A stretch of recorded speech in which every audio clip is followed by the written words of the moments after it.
distribution pala ng bagong pera, yan ay hindi i-distribute sa mga bangko dahil ang mga bangko ay magsira, mga kumpanya ay magsira. Ang makikinabang lang sa bagong salapi ay ang grupo na totoo sa Diyos. Kumusta Luzon, Visayas at Mindanao? At ito nga guys ay chismis lang naman. Hindi naman masama ang chismis kung ito ay totoo. Itong Amerika, Israel at Iran, sa tingin nyo guys, itong kaguluhan na ito ay ordinaryo? Hindi ito ordinaryo. Kasi ito ay bahagi lamang sa paglilinis sa buong mundo at parusa ng tao. Kasi ang haba ng panahon ang tao ay binigyan at pinahiram ng buhay para ayusin ang spiritual na side, pero hindi nagawa kasi napunta ang isip ng tao sa pangmaterial na bagay. Nasa halip mahalin ang Diyos, mas minahal pa ang bagay na mawala lang naman sa mundo. Hindi porket na nagsimba na ang tao ay masabi na natin na mahal mo ang Diyos. Maraming naniwala na ang nanirahan sa puso ng tao ay Diyos ang nanirahan sa puso ng tao. Maraming tao naniwala na Diyos ang nanirahan sa puso ng tao. Tama lang naman kung ang tao ay mabuti. Pero kung masama ang tao, Diyos pa ba ang nanirahan sa puso niya? Hindi, di ba? Kaya 99% sa lugar na nagkagulo ngayon na hindi Diyos ang nasa puso nila, kaya naparusahan. Sa Pilipinas kaya, ilang porsyento kaya sa mga tao na Diyos ang nanirahan sa puso ng tao? Hindi naman ako naninira ng kapwa ko Pilipino. Ang magsasabi ng totoo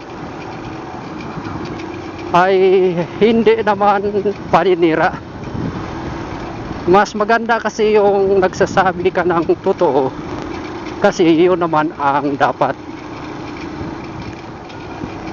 Pwede naman yung mga alibay, di ba? Pero ang hirap tingnan mo, pag nagsasabi ka ng totoo, sasabihin naninira ka. Pag nagsasabi ka naman ng kasinungalingan, sabihin pa rin naninira ka pa rin. Tanong ko sa iyo, sino ang makapagsasabi ng totoo? Marami sa tao ang sadyang magpagkunwari at mapanggap, gamitin ang Diyos para maniwala ang tao. Kaya pag ganoon ang mindset ng tao, okay lang kung totoo. Pero sabi ko nga, 99% sa mga tao ang hindi mabuti. Kaya pati Pilipinas maparusahan at lilinisin sa iba't ibang sakuna. Kasi plano ng Diyos pagandahin ang Pilipinas at ang pamumuhay ng tao. Ang tao naman ay panay ang plano na pagandahin ang buhay niya. Tama naman. At ito yung struggle bakit maparusahan ang tao. Kasi hindi nasunod ang plano sa Diyos dahil sa pangmaterial na bagay at kunwari lang ang pagmamahal ng tao sa Diyos. Sa sobrang niyang saya, nakalimutan na niya ang magpakatotoo sa Diyos, kaya humantong sa kaparusahan. At ito yung ang listahan sa buong mundo. Makinig mga grupo at mga religion. Bagamat ito ay 68 ka grupo ang nasulat at ang nalista lang ay nasa 18 lang ang nalista. May purpose siguro ang Diyos bakit hindi pinasulat lahat.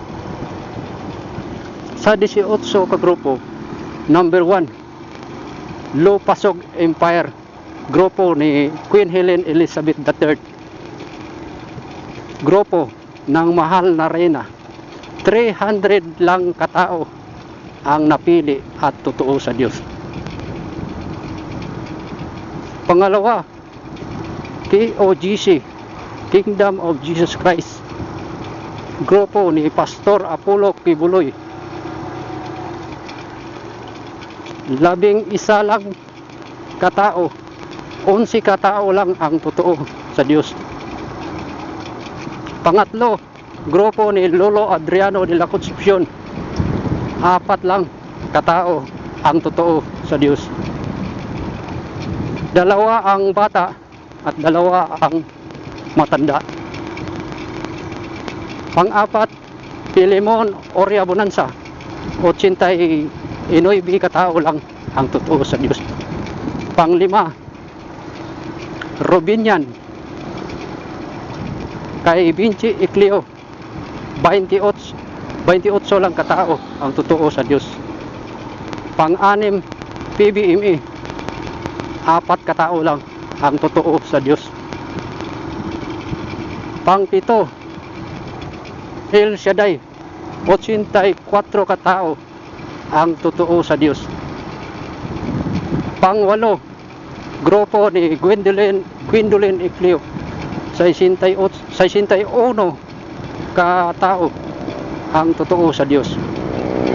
Pang-9, Rizalian, 129 katao ang totoo sa Diyos. Pang-10, Jesus Miracle Crusade kay Eli Almeida, 11 katao ang totoo sa Diyos. 11, Eli Villanueva, 26 katao ang totoo sa Diyos. 12, kay Arsenio de Guzman, watawat ng lahi, 130 katao.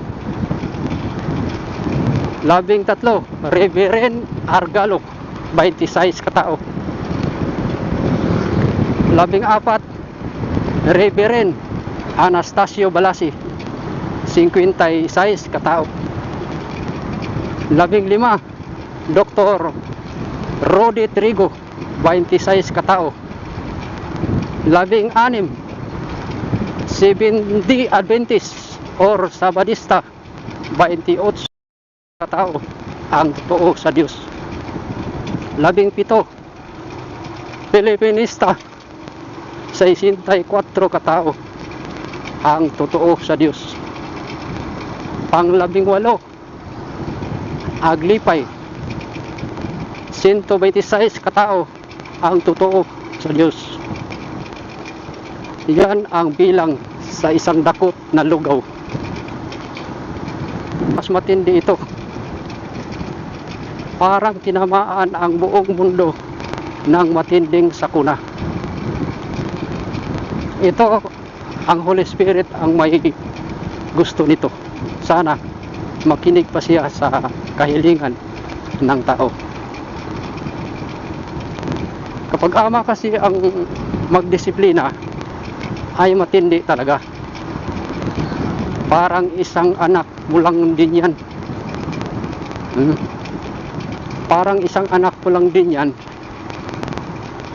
Pag nagkamali, kailangan mong ipakilala ang tama para ang anak ay hindi maligaw ng landas. Wala na talaga. Kung manalangin ka man, parang pinigil mo lang ang plano sa Diyos. At kung pakikinggan ka man ng Diyos, ano ba ang nagawa mo na mabuti para matuwa siya at para pagbigyan ka sa iyong kahilingan? Na halos lahat ng tao sa buong mundo ay naniwala lang sa Kanya kapag nasa kahirapan. Kapag nakuha na ang gusto ng tao, nawala na ang Diyos. Tatawag lang ng Diyos ang tao kapag nasa kahirapan. Kahit anong prayer, huli na ang lahat para sa tao. Dahil kinakalimutan mo na ang Diyos dahil sa sobrang pangarap ng tao. At ang pangarap ng Diyos ibigay niya sa taong naging totoo sa Kanya. Ang magandang bukas. Hindi masama ang pumili. Basta ako nag-iisip at sinisigurado na Diyos ang tutulungan ko. Malay mo, nagpanggap siya ng isang mahirap. Pwede mangyari yun. Kaya bago ka tumulong, pag-isipan mo at siguraduhin at pag-aaralan ang tao bago ka tumulong. Kung siya ay karapat-dapat ba na tulungan. Baka yan pa ang magdala ng malas sa buhay mo. Tingnan mo ang gawa niya, kung nabagay ba sa tulong na ibibigay mo. Alalahanin mo, 1% lamang ang totoo sa Diyos. At ang 99% hindi malayo, na lahat na yan ay close friend mo. Ingat, alam mo ang gawain na gusto sa Diyos at alam mo rin ang gawain na ayaw sa Diyos. Kung magbasa ka ng Biblia sa panahon ngayon, mayroon ng Biblia na nagsasalita. Mayroon na yan sa cellphone mo. Download mo lang yung app. Download mo lang yung app, pili ka lang kung ano yung lagwahe. Tapos yan ang gawin mo, pinaka-sounds. Mag-headset ka lang. Walang ibang makakarinig. Kung di solo mo. O, di ba? Maganda yan kung yan ang gagawin mo. Para malaman mo rin kung ilang tao ang mabuti. Sa distribution pala ng bagong pera, yan ay hindi i-distribute sa mga bangko. Dahil ang mga bangko ay magsira. Mga kumpanya ay magsira. Ang makikinabang lang sa bagong salapi ay ang grupo na totoo sa Diyos. So, see you next vlog guys. The Red Line. Bye bye.